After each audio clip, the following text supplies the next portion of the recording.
Okay, let's go through the resin pour process. First and foremost, cover up your workspace. Resin will ruin anything it falls on that you don't want it to fall on. And then I need to fix this frame. It has a divot in it that I need to smooth out. So we'll use this as an example.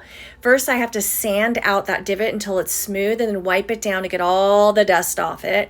I grab some cups to set my frame on top of it. Use a little leveler to make sure it's even so that your resin dries even. This is super important, and don't eyeball it.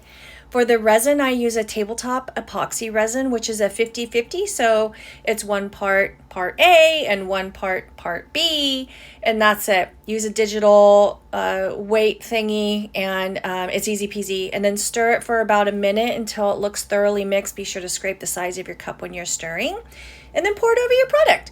And it's easy as that. Your product's nice and level, so it's gonna settle in great, and use a popsicle stick to just make sure it gets to all the little nooks and crannies that you wanna get to.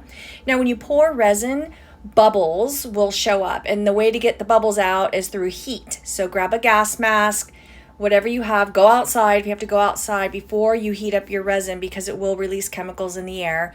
I use a chef's torch, but you could use a heat gun or even a hair dryer if it gets hot enough. That gets all the bubbles out and it looks like glass. Then check it for lint. Look, I found some lint. Lint loves epoxy resin, so you got to do a quick check and pull out the lint right away. Then leave it. I quietly left the room after this so I don't stir up any dust.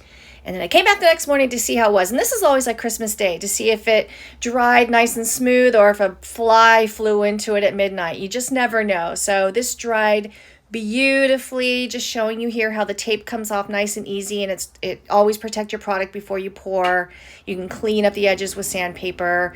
And here it is. The divot has been fixed. It's super smooth, no lint, no bugs. Yay!